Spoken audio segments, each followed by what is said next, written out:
Episode के शुरू में हम देखते हैं कि महाराज के जो सिपाही होते हैं वो वहाँ पे आ गए होते हैं। फिर आके लोग बोलते हैं कि सबसे पहले ये बताओ तुम लोग यहाँ पे आए क्यों हो। तो वो लोग बोलते हैं कि हम लोग महाराज के आदेश से आए हैं। ये सुन के सब लोग वहाँ पे डर जाते हैं। उसके बाद यहाँ पे हम देखते हैं कि फिर मास्टर बोलते हैं कि मैं तो तुम्हें पहली बार देख के पहचान गया था, मैंने तुम्हें बहुत पहले देखा था युवराज। उसके बाद वो युवराज के पास जाके झुक जाते हैं। फिर मास्टर बोलते हैं कि मगर तुम बदले क्या नहीं बदले ये बताओ तुम युवराज। इसी बीच हम देखते हैं महाराज के जो सिपाही होते हैं हम युवराज को ढूंढ रहे होते हैं। वहाँ पे राजकुमारी आ जाती है और बोलती है कि सुनिए, आप उसे तो नहीं ढूंढ रहे हो ना जो गुरुजी से मिलने आया है?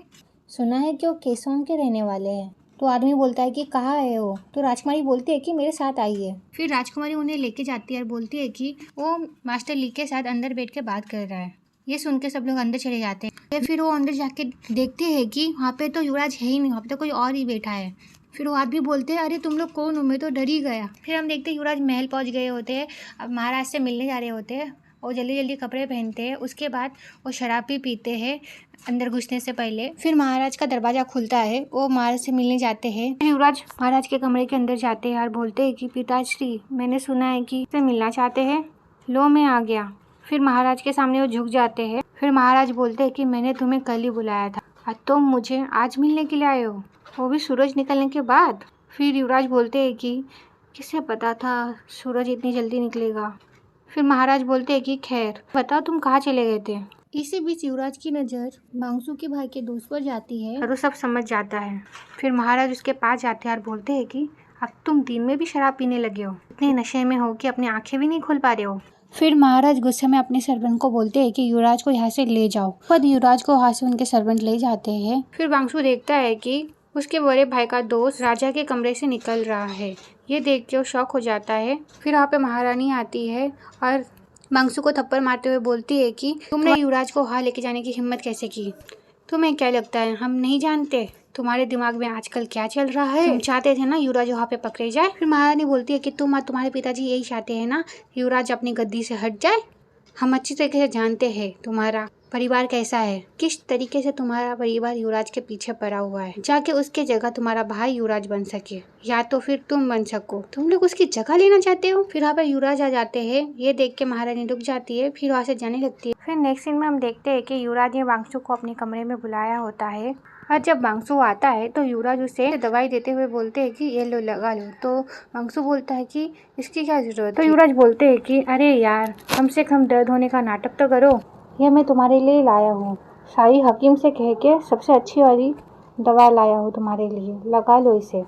ये सुन के वांगसू खुश हो जाता है, उसे लगाने लगता है पर वो अच्छे से लगा नहीं पाता है। तो युवराज बोलते हैं दो मुझे, मैं लगा देता हूँ। फिर युवराज उसे लगा देते। फिर युवराज बोलते हैं कि मेरी माँ हमेशा तुम्हें कोसती रहती है, तुम उन्हें कुछ बोलते क्यों नहीं हो? फिर वांगसू बोलता है कि मैं उनकी बहुत इज्जत करता हूँ, इसलिए मैं उनकी बातों का बुरा नहीं मानता। ये सुन के युवराज बोलते हैं कि मैं समझता हूँ, मगर मैं जानता हूँ कि मेरी माँ को तुम्हारे भाइयों से और तुमसे बहुत ज़्यादा नफरत है। फिर वांगसू बोलता है कि पता है ये बात, पर यह बात आज की नहीं है, वो तब से नाराज़ है जब से भाई ने युवराज बनने की कोशिश की है। ये सुन के युवराज बोलते हैं कि मगर मेरी जगह लेना तो ये तो सही नहीं है ना। फिर युवराज बोलता है कि हाँ, पर अगर वो मुझसे कहे तो मैं खुद उसे दे दूँ, तुम्हारा भाई युवराज बन जाएगा और मैं बन जाऊंगा युवा सम्राट। फिर वांगसू बोलता है कि तुम मजाक अच्छा कर लेते हो। तो युवराज बोलते हैं कि मजाक लग रहा है, मैं मजाक नहीं कर रहा, तुम भी मेरी बातों को नहीं समझते और वो भी नहीं समझती। ये सुन के वांगसू बोलता है किसकी बात कर रहे हो? युवराज राजकुमारी की बातें कर रहे होते हैं। युवराज को लगता है कि वो एक नौकरानी की बेटी है। युवराज बोलते हैं कि मुझे तो ऐसा लगता है कि उसके परिवार ने उसे घर से निकाल दिया है क्योंकि उसने अपनी छोटी मालकिन का ठीक से ख्याल नहीं रखा, ठीक से देखभाल भी नहीं कर पाई।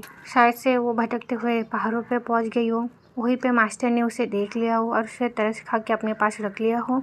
ये वांगसू बोलता है कि तुम क्या उसी के बारे में दिन रात सोचते रहते हो? ये सुन के युवराज बोलते हैं कि फिर युवराज बोलते हैं कि लगता है तुम भूल गए हो कि वो सब मेरी वजह से हुआ था, क्योंकि मैं वो तमाशा देखना चाहता था मगर मैं कुछ नहीं कर पाया, उसे बता भी नहीं पाया। वो इस सारी बातों को सोच के बहुत इमोशनल हो रहे होते हैं। फिर वांगसू बोलता है कि तुम्हारी दवा काफ़ी अच्छी है, इसे मैं ले जाऊँगा। तो युवराज बोलते हैं कि ठीक है ले जाओ।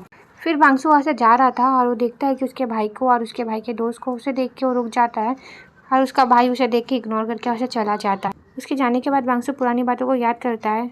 वांगसू याद करता है उस बात को जिस दिन मंटी की बीबी पर हमला हुआ था, उस दिन उसका भाई भी वहाँ पे था। बांसु ने उन लोगों की बातें भी सुनी थी जो बोल रहे थे कि तुम अपनी छोटी मालिक को बोल दो कि वो लड़की यहाँ से भाग गई है।